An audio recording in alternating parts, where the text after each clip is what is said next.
Did you know that some of the most successful startups of our era didn't prioritize branding in their infancy? Yes, quite a startling fact, isn't it? In the world where branding is often equated to a startup's identity and considered as the golden ticket to success, startups have chosen to walk a different path. These startups have adopted a no-brand strategy, prioritizing product over brand, and believe it or not, they have thrived. They have managed to defy the accepted notion that a well-chiseled brand is the magic wand for standing attracting. So what is this no-brand strategy? How does it work and what are its potential benefits for startups? We are embark on a explore the unexplored, unravel the myth and delve deeper into this unconventional approach. So, stay tuned, as we are about to plunge into the heart of this captivating phenomena. But first, what do we mean by branding? Branding is a term that gets thrown around a lot. It's one of those words that everyone seems to understand, but when asked to define it, the answers can vary quite a bit. So, let's break it down.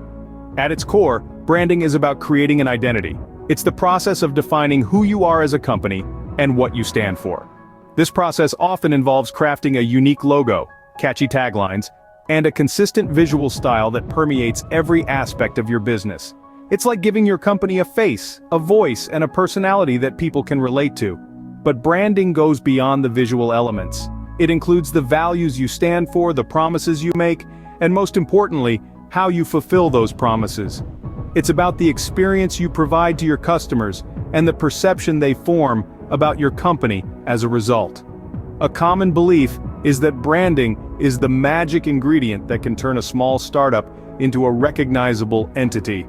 It's seen as the key to earning customer recognition and loyalty. After all, how can people choose you if they don't know who you are?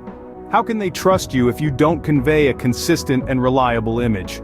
Branding can provide a sense of familiarity and trust. It can make your company feel like a friend, someone people can rely on. It can make your products or services more desirable, not just for their inherent qualities, but for the values and emotions they represent. But here's an interesting question. Is branding always necessary?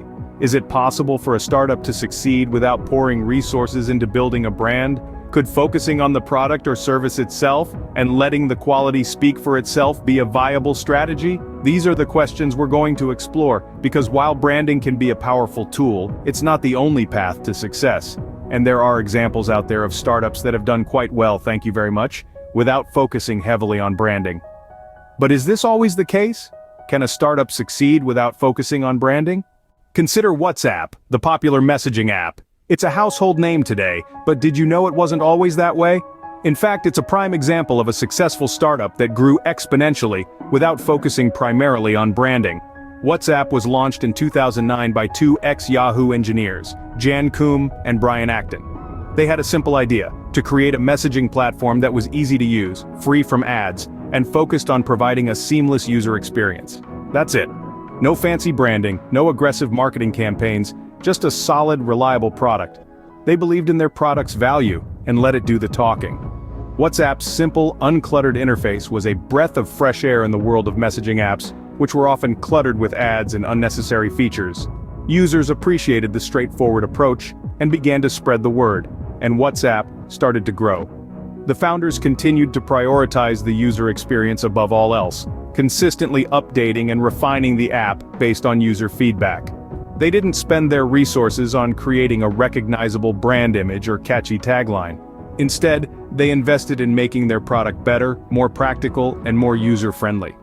As WhatsApp's user base grew, so did its reputation. But not as a brand, rather as a reliable, efficient messaging app. Its value was in its functionality, not in a logo or a slogan. This focus on product value over branding contributed to WhatsApp's enormous success, leading to its acquisition by Facebook for a whopping $19 billion in 2014. WhatsApp's journey is a testament to the power of product value. It demonstrates that sometimes what truly matters isn't a catchy tagline or a well-designed logo, but rather a product that does exactly what it promises, and does it well. So if you're a startup looking to make your mark, take a leaf out of WhatsApp's book. Focus on creating a product that truly serves your users, and let its value speak for itself. WhatsApp shows us that a product's value can speak louder than a brand. Then there's Craigslist, the classified advertisements website.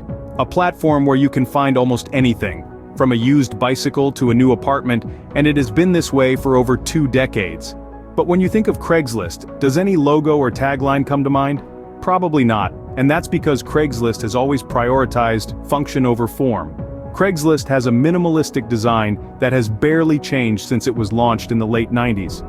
You won't find flashy graphics or catchy slogans on this platform. Instead, Craigslist focuses on delivering what the user needs, a simple, efficient way to buy and sell goods and services.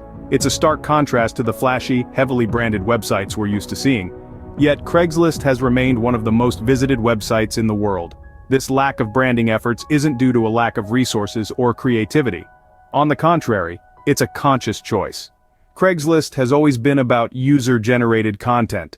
The site doesn't need to sell itself because its users do that for it. Every listing, every transaction, every successful connection made through the platform is a testament to its effectiveness. And while other companies are spending millions on branding campaigns, Craigslist's budget for branding is virtually non-existent. This allows them to focus on what really matters, improving the platform and making it more user-friendly. They understand that their users don't care about flashy logos or witty taglines. They want a platform that works, that delivers on its promises. Craigslist's focus on functionality over branding doesn't mean they don't have a brand. Their brand is their functionality, their simplicity, their reliability. It's just not expressed in the traditional ways we're used to seeing. And this approach has paid off. Despite fierce competition from more visually appealing platforms, Craigslist remains a top choice for online classifieds. So, what can startups learn from Craigslist's approach? That sometimes the best branding is no branding at all. That instead of trying to create an image, focus on creating a product or service that meets a need, that solves a problem. That building a strong user base can be more valuable than building a strong brand. Craigslist proves that usability can triumph over branding. These examples lead us to the concept of a no-brand strategy. This approach is a bit of a paradox, really. In a world where branding seems to be everything, we're suggesting you might succeed by not focusing on branding at all. Let's unravel this concept. A no-brand strategy is not about neglecting your identity or giving up on making an impression. Instead, it's about shifting the focus towards what matters most: the product value, its usability, and the customer experience. It's about delivering what your customers need and want, and doing it well. In essence, it's about letting the product or service speak for itself. Think about it. When your product is genuinely good, people use it, they love it, they talk about it. Word of mouth happens and your product becomes known, not for a fancy logo or a catchy tagline, but for its inherent value. Your product becomes the brand. Now, why does this strategy work, especially for startups? Well, the answer lies in resource allocation. Branding can be costly, both in terms of time and money. Every minute or dollar you spend on creating a brand is a minute or dollar not spent on improving the product or service. In the early stages of a startup, resources are limited. By adopting a no-brand strategy, startups can direct their resources towards product development and customer experience, which are the real drivers of growth. Moreover, a no-brand strategy offers flexibility.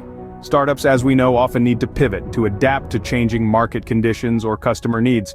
Without a heavily invested brand to stick to, startups can be more agile, more responsive to change. So let's put the traditional branding playbook aside for a moment. Let's prioritize creating a product or service that works, that delivers value, that delights customers. Let's let the product be the brand. Because at the end of the day, it's not about what you say your brand is, it's about what your customers say it is. Startups can indeed succeed without investing heavily in branding. So, when should a startup consider a no-brand strategy? Well, there are a few instances where this approach could be beneficial.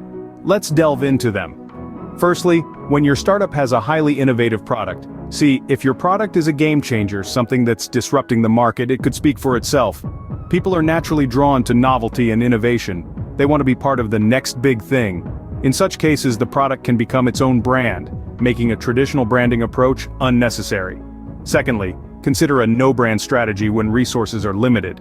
Startups often operate on shoestring budgets. Every dollar counts. Traditional branding can be expensive. Think of the costs for logo design, website development, marketing materials, and more. But with a no-brand strategy, you can focus your resources on what really matters: developing a stellar product and delivering top-notch service. Thirdly, a rapidly changing market could be a good reason to adopt a no-brand strategy. If the market is volatile, with consumer preferences changing rapidly, investing heavily in a specific brand image could be risky. What if the trend shifts and your brand no longer resonates with consumers? With a no-brand strategy, you can remain agile, able to pivot and adapt as the market evolves. Lastly, if your startup is targeting a niche market, a no-brand strategy might work well. In niche markets, customers are often more interested in the product's functionality and quality rather than the brand itself. They care about what the product can do for them, not what it says about them. Now, it's important to note that a no-brand strategy is not a one-size-fits-all solution.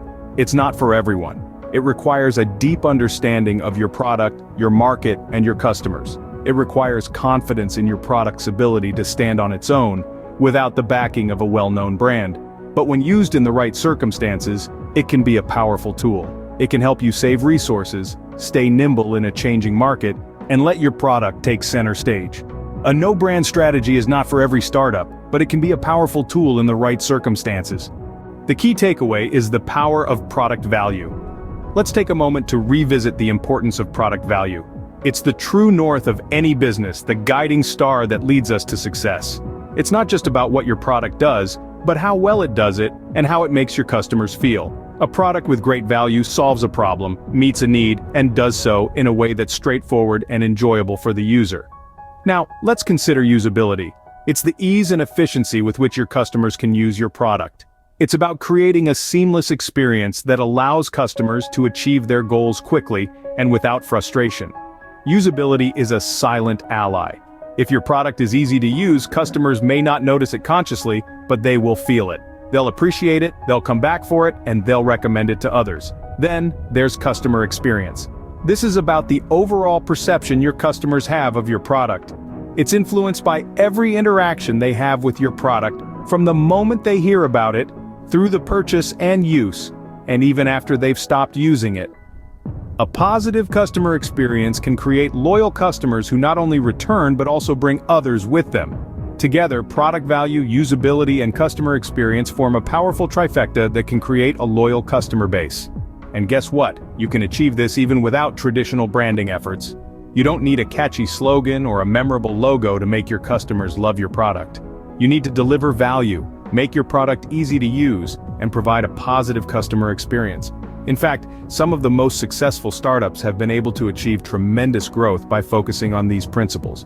They understood that it wasn't about creating a flashy brand, but about delivering a product that customers truly valued. In the end, it's about delivering value to the customer, with or without a brand.